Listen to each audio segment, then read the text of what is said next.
2 Timóteo, capítulo 4, 6 a 8, 16 a 18.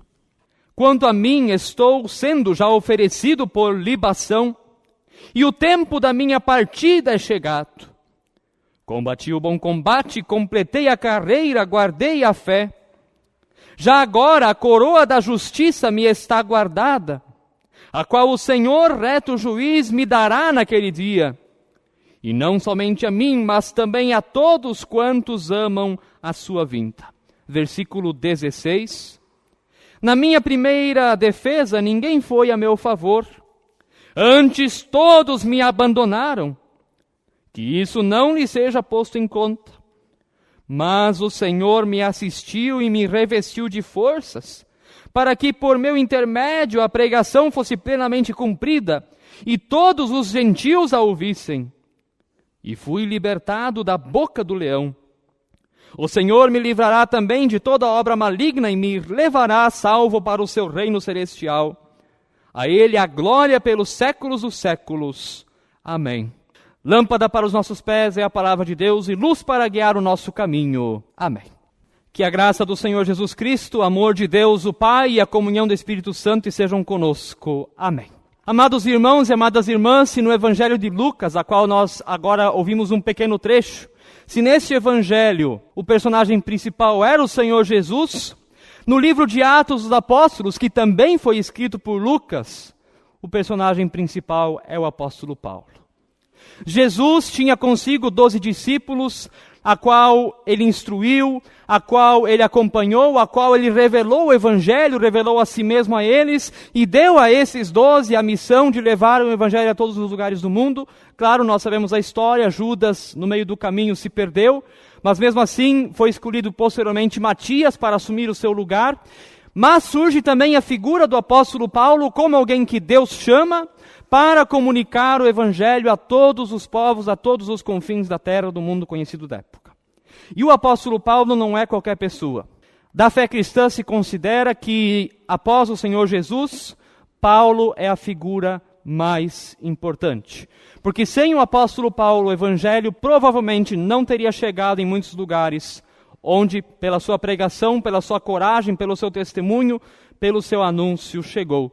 Nós temos aqui uma pintura desse apóstolo, claro, uma pintura do Renascimento, não é uma foto original, naquele tempo Paulo não podia bater selfie, porque não tinha como, mas alguém então dedicado à palavra de Deus. E Paulo, ele é conhecido como Paulo de Tarso. E Tarso era uma cidade muito importante do Império Romano. Não era uma cidade pequena, não era uma cidade insignificante. Era um local de economia próspera, era um local na qual o império se admirava, tinha uma economia abundante, segurança. Era uma baita de uma cidade também de muita cultura, de muita filosofia. E nesta cidade o apóstolo Paulo nasceu. Naquela cidade se produzia lãs de ovelhas, também se colhia trigo, se fazia muitas coisas na cidade de Tarso. Ali os pais de Paulo o tiveram, essa cidade lá da Cilícia. O apóstolo Paulo chega a mencionar um pouco da sua cidade natal, e ele vai dizer, lá em Atos 21, 39, eu sou judeu, natural de Tarso, cidade não insignificante da Sicília. Paulo não era de qualquer lugar, ele era de uma cidade importante. E ele vai dizer também a nós, no capítulo seguinte, lá em Atos 22, 3, eu sou judeu, nasci em Tarso da Cilícia, mas criei-me nesta cidade, agora ele está falando de Jerusalém, e aqui fui instruído aos pés de Gamaliel, segundo a exatidão da lei de nossos antepassados, sendo zelosos para com Deus, assim como todos vós o sois no dia de hoje. Por que esse versículo é importante para a nossa pregação de hoje? Paulo era um cidadão romano. Portanto, ele tinha os direitos, todos os direitos que a lei poderia lhe dar. A lei da Constituição, essa que nós temos também no Brasil. Mas, além de romano, ele era também um judeu. Então, ele estava também debaixo das leis de Deus. Debaixo das leis humanas, debaixo das leis de Deus. Mais tarde, na sua história, nós vamos chegar lá, isso vai ter uma importância fundamental na sua história. Ele nasceu em Tarso, mas ele foi criado em Jerusalém por Gamaliel, alguém que não temos muitos registros na Bíblia de quem ele de fato era, mas a educação que Paulo recebeu era a educação judaica.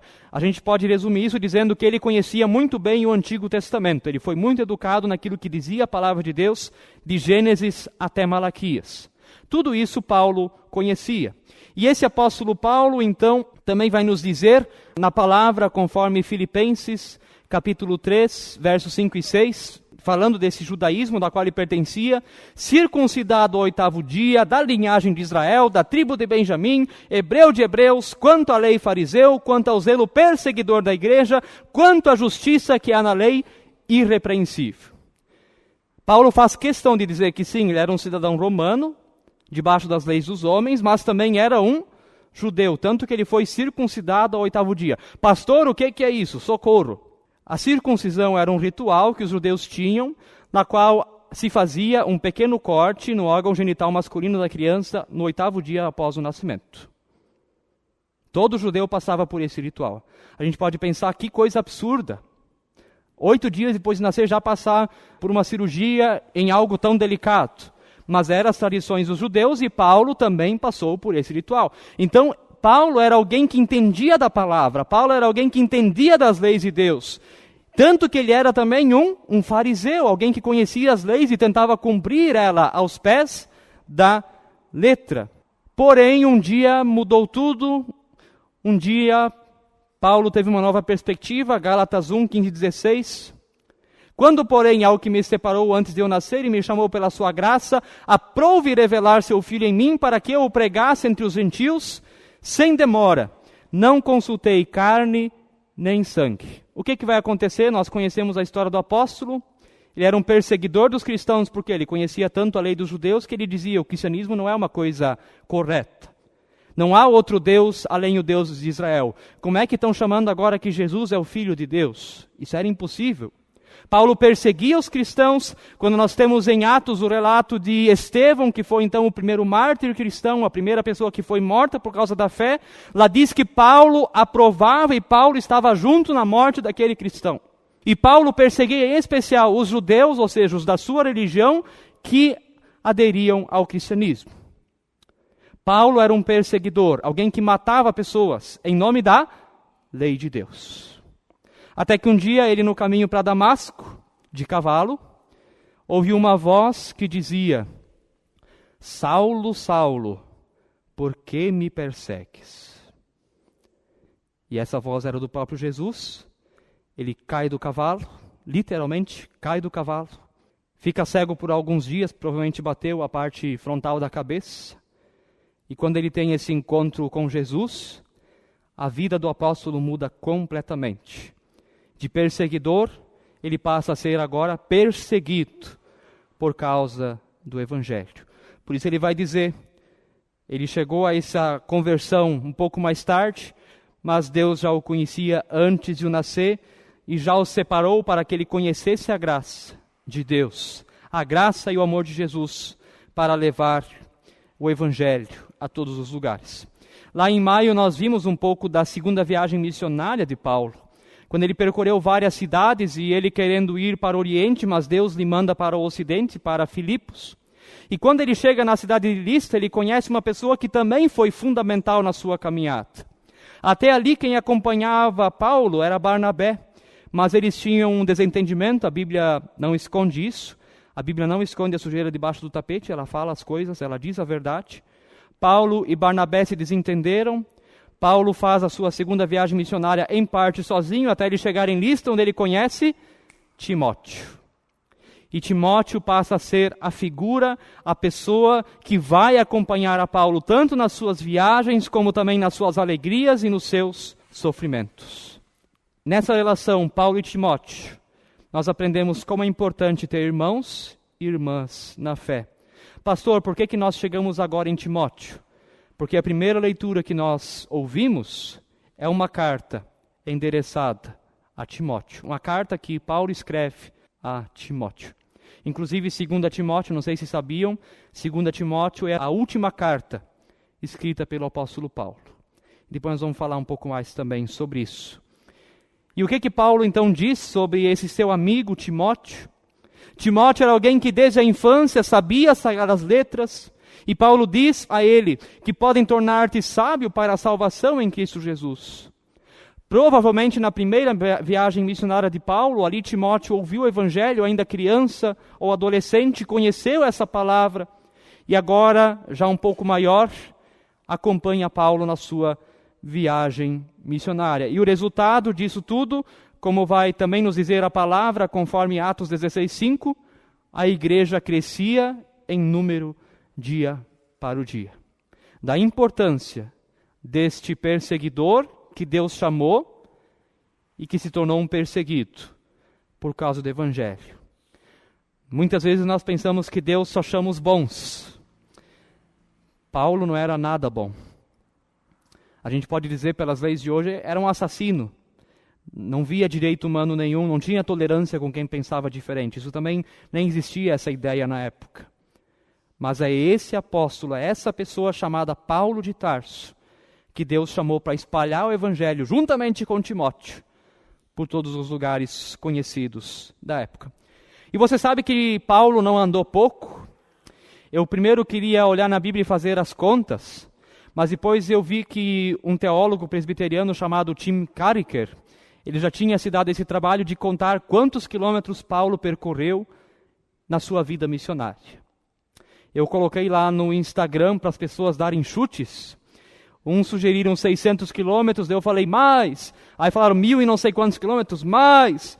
6.000 quilômetros, mais. Até que hoje descobriram, né, Gabriel? Que legal. Gabriel acertou lá a resposta, né? Vamos lá.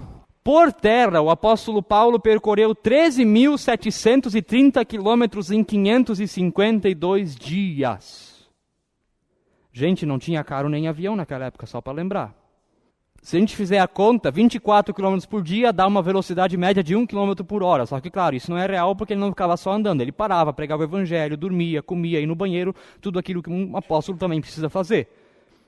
Só por terra ele percorreu 13.730 quilômetros na suma missão. Por mar, 11.050 quilômetros em 111 dias, 99 quilômetros por dia, a uma velocidade média, essa sim, possivelmente mais real, porque é a velocidade do barco da época, possivelmente, 4,1 quilômetros por hora. Tudo para quê? Porque um dia ele caiu do cavalo e Deus o chamou para a missão de espalhar o evangelho por todos os lugares. E Paulo levou isso de fato a sério. Quanto que isso dá no total? 24.780 quilômetros em 663 dias.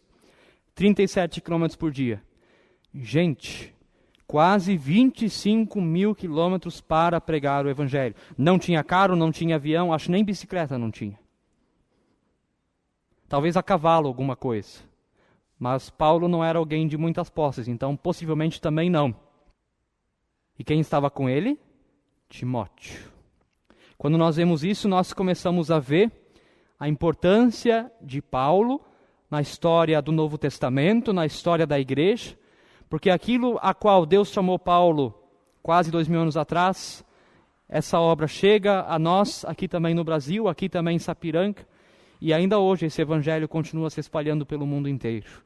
Há tantos milhares ou milhões de quilômetros a mais que nós nem sequer podemos imaginar.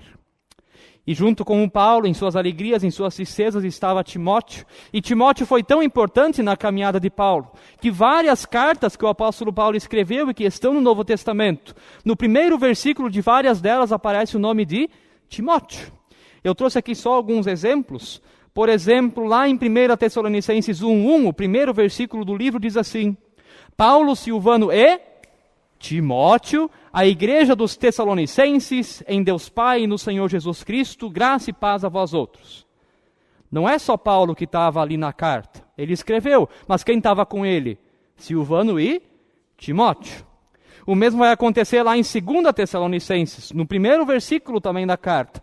Paulo, Silvano e Timóteo, a igreja dos Tessalonicenses, em Deus nosso Pai e no Senhor Jesus Cristo. Ele quase deu Ctrl+C, Ctrl+V. Né? A mesma coisa, o mesmo versículo, mesmo conteúdo.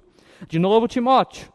Outras cartas, a carta que o apóstolo Paulo escreveu aos romanos, lá no final ele vai saudar vários nomes, várias pessoas, mas um ele chama em especial, que era Timóteo, e o que ele diz de Timóteo?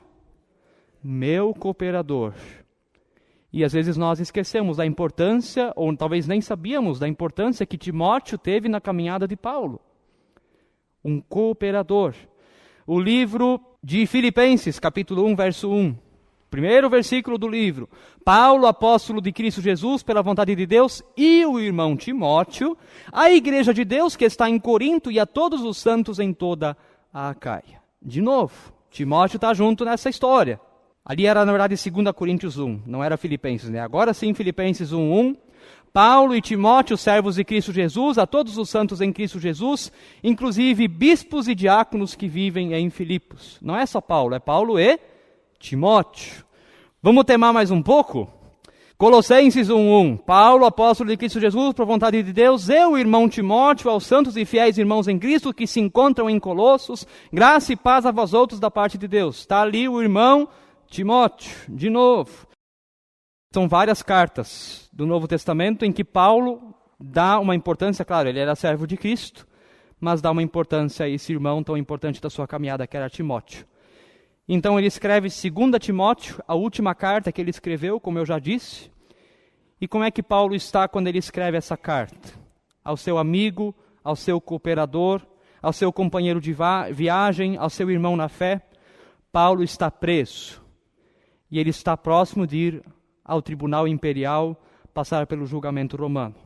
Os judeus queriam matar ele, mas daí sabe, Paulo era uma pessoa muito inteligente, muito culta, né? Ele disse assim, vocês querem me matar, mas eu sou de Tarso, então eu sou romano, então eu tenho que depender da lei deles lá. Lembra que eu falei que era importante ele ser de Tarso, mas também de Jerusalém? Os judeus queriam matar ele como mataram Jesus, mas ele pode dizer, não, mas eu não nasci em Jerusalém, eu nasci em Tarso, então meu tribunal não é em Jerusalém, é em Roma. Tendo uma esperança de que lá, de repente, ele seria absolvido. Fato que, na verdade, a gente não tem isso na Bíblia, mas provavelmente não aconteceu. No período em que Paulo escreve, então, a segunda carta a Timóteo, o imperador era Nero, e Nero foi um dos piores imperadores que a história da igreja já conheceu. Para vocês terem uma ideia, se Nero descobrisse um grupo de cristãos, e era tudo clandestino, ele pegava essas pessoas, prendia, depois ele colocava postes nas ruas, amarrava os cristãos nesses postes, derramava a cera de vela em cima e de noite acendia os cristãos para iluminarem a cidade. Isso Nero fazia. E Paulo agora estava debaixo do tribunal de Nero. Nero chegou a incendiar a cidade de Roma, para colocar a culpa nos cristãos, para que o povo também fizesse uma revolta contra os cristãos. E o que Paulo vai dizer na minha primeira defesa, quando ele estava diante do tribunal? Ninguém foi a meu favor, antes todos me abandonaram. Que isso não lhe seja posto em conta. Agora ele está desabafando com o amigo dele, Timóteo. Percorreu quase 25 mil quilômetros pregando o evangelho, mas na hora H, todo mundo sumiu. E o apóstolo Paulo teve que enfrentar o tribunal, teve que se defender sozinho. E ele já sabe o que vai acontecer, ele já sabe o resultado que vai dar, por isso ele também vai dizer, eu agora estou sendo oferecido ao derramamento do sangue, mas o meu tempo da minha partida se aproxima. Paulo sabe que o próximo julgamento ele não vai ser poupado. Quando Paulo escreve a carta a Timóteo, sua última carta, ele sabe que o tempo da sua despedida está mais do que perto, está próximo. Que também ele será um mártir da fé cristã. Por isso ele vai dizer, esse versículo tão conhecido, combati o bom combate, completei a carreira, guardei a fé. Amados irmãos, amadas irmãs, esse versículo é usado em muitos contextos, mas o contexto mais adequado para esse versículo é o fim de uma vida que se dedicou a Cristo Jesus.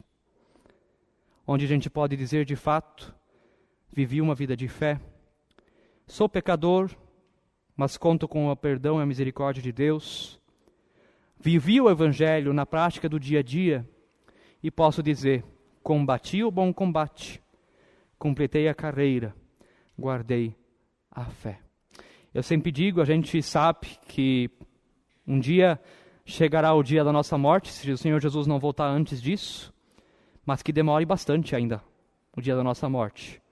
Mas que esse versículo possa estar na nossa memória, como estava bem presente na vida de Paulo, e ele contando isso a Timóteo, de dizer, combati o bom combate. Gente, a vida não é fácil, a vida de cristão não é fácil. Muitas vezes a gente deve se perguntar, por que a gente não está sendo perseguido? Será que a gente está vivendo a fé de verdade? Porque se a gente começar a viver a fé de um jeito sério, tem pessoas que vão começar a debochar, a excluir, não vão gostar disso.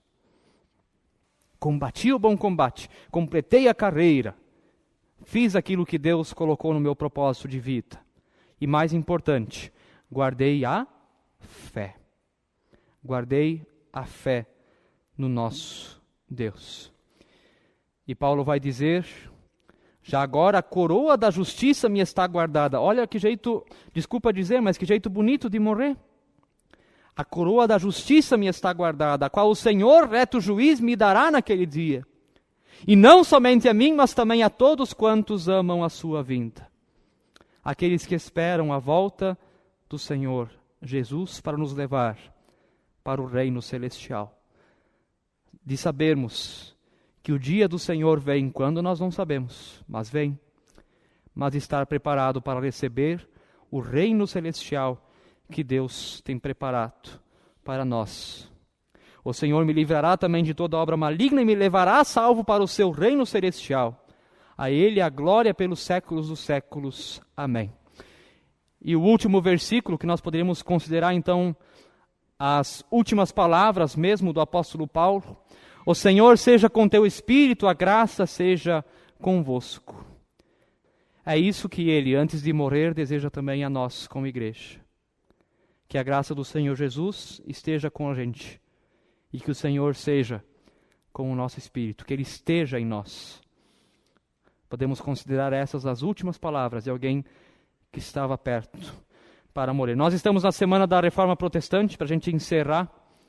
E lá em Romanos 1,16, um versículo antes do 17, que é um impulso de Martim Lutero, ali diz assim, pois não me envergonho do Evangelho, porque o poder de Deus para a salvação de todo aquele que crê, primeiro do judeu, educado em Jerusalém, também do grego. Tarso ficava ali perto também da região da Grécia. Mas o importante, não me envergonho do Evangelho. Gente, a gente peca tanto, a gente erra tanto. Eu olho por mim, não estou olhando para vocês, eu olho por mim, a gente erra. E Deus não tem vergonha da gente. Mesmo assim, Ele entregou Jesus para morrer por nós. Por que a gente vai ter vergonha de Deus? Ter vergonha da salvação que Deus nos deu em Cristo Jesus. Vamos crer, vamos ter fé, vamos testemunhar desse amor. Talvez não vamos percorrer 25 mil quilômetros como o apóstolo Paulo, mas o teu vizinho já conhece o amor de Deus? O teu vizinho sabe que você é um cristão convicto ou uma cristã convicta? Ali começa. Às vezes nem no vizinho, às vezes dentro da nossa casa começa a vivência do Evangelho. Se nós amamos essas pessoas e queremos que também elas sejam salvas.